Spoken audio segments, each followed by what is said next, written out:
Hello, I'm Dr. Louise, and this is Dr. Louise Thinks, a channel dedicated to helping everyday folks connect with the healing power of philosophy.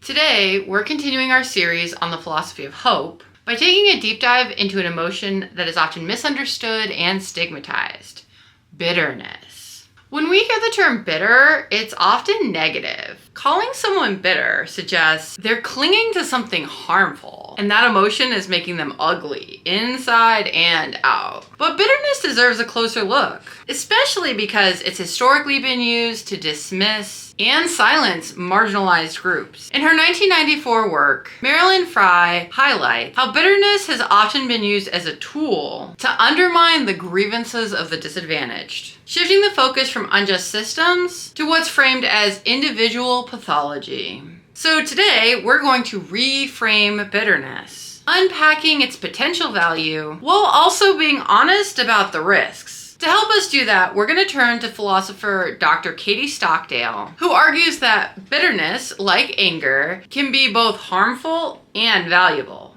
Let's start by talking about what bitterness is. Stockdale's view can be illustrated through an example. Imagine that you are in a monogamous marriage, and 6 months into it, your spouse cheats on you. Your reaction isn't just disappointment, it's resentment. Why? Because your spouse didn't just fail to meet your hope of fidelity, they violated your moral expectation of it. Let's say your husband never attempts to repair the harm that he caused, and eventually you end up divorcing him. 2 years later, you find yourself in a new monogamous relationship, and once again, your new partner cheats on you. And just like your previous husband, this person fails to do anything to try to repair the harm that they caused. This is now twice that you've had to endure the violation of your moral expectation of fidelity. In both cases, you had to do that without any attempt at repair being made. Sometimes we hold moral expectations only to find the individuals that we rely on to fulfill them just fail to meet the bar. This can cause us to be bitter. Over time, we can lose hope in the possibility that these folks will ever acknowledge and address the harm that was caused. Over time, we can lose hope in the possibility that these folks will ever acknowledge and address the wrongs and injustices committed. We can even lose hope that future folks will be able to meet these basic moral expectations. Stockdale argues that bitterness is not primarily about the disappointment of important hopes, but about the violations of moral expectations. We grow bitter because the hurt of this violation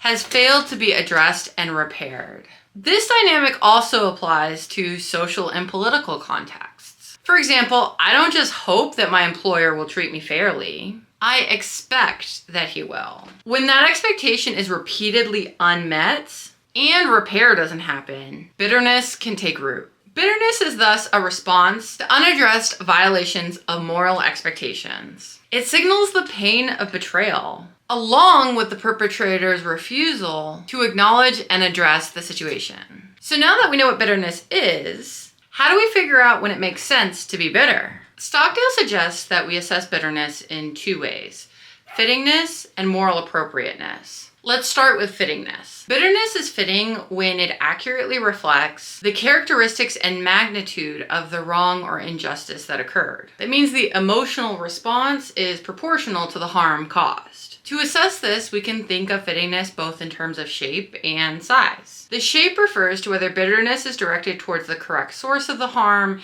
and that it captures the correct characteristics of the harm caused.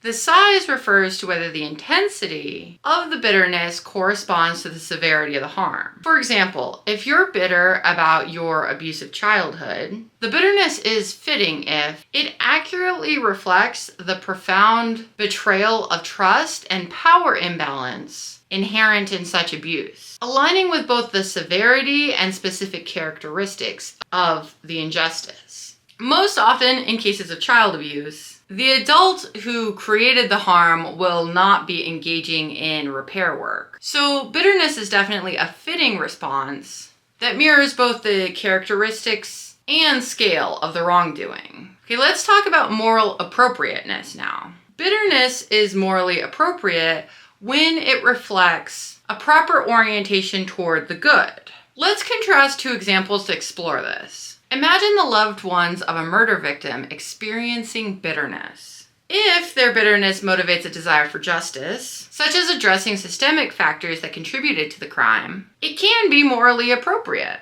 But if that bitterness devolves into racist revenge, as in demanding the death penalty for Black perpetrators due to racial bias, it is morally inappropriate bitterness. Here, the bitterness is partially fitting, but it's misaligned with the good. Another factor is the direction of bitterness. Misdirected bitterness, such as blaming oneself for not protecting the loved one instead of blaming the perpetrators or the systems that led the perpetrators to take those actions, can obscure the path to repair and justice. Now, importantly, the status of bitterness isn't fixed. Positive experiences, such as witnessing genuine efforts to repair, can actually restore hope and diminish bitterness over time. Dr. Martin Luther King Jr. observed this in his own lifetime, noting how support from white allies reduces bitterness towards white folks who had previously failed to stand by him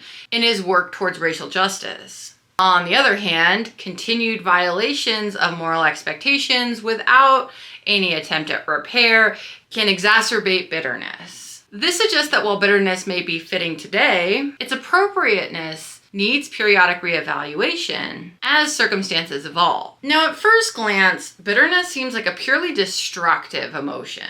It's painful, it can lead to poor reasoning, it might even prevent someone from taking positive action. But Stockdale argues that bitterness has value because it serves as a moral reminder of unresolved injustices. Take the case of Indigenous Canadians. Many non-Indigenous Canadians dismiss Indigenous people as bitter to avoid confronting historical and ongoing injustices. Yet this bitterness is a valuable signal. It reminds society of work still that needs to be done. In political contexts, remembering and respecting bitterness can really prompt meaningful change, even if bitterness alone isn't the most effective motivator for activism. One of the most challenging aspects of bitterness is its relationship to hope. Bitterness often reflects the loss of hope and repair. Bitterness often reflects the loss of hope for repair. So why continue to fight injustice if there is no hope? Lisa Tessman's work offers insight here. She argues that even pessimists living under oppression find ways to fight injustices. They're driven by virtues like self-respect, integrity, determination, and courage.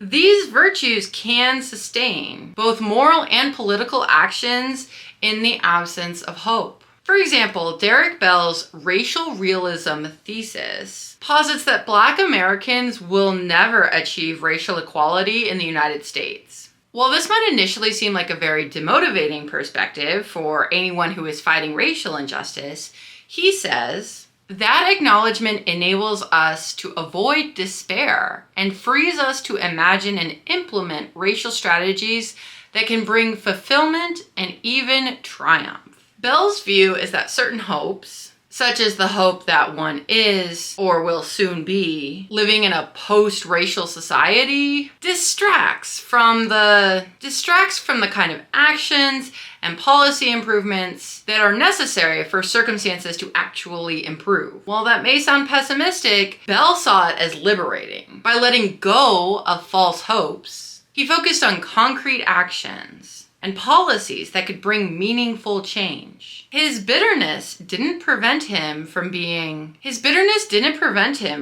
activist. It clarified his strategies. Bitterness often gets a bad reputation and is weaponized to harm marginalized people. But as we've seen, it can also be a valuable emotion. It can also serve as a valuable moral and political tool. highlighting unaddressed wrongs and motivating action. However, it's crucial to evaluate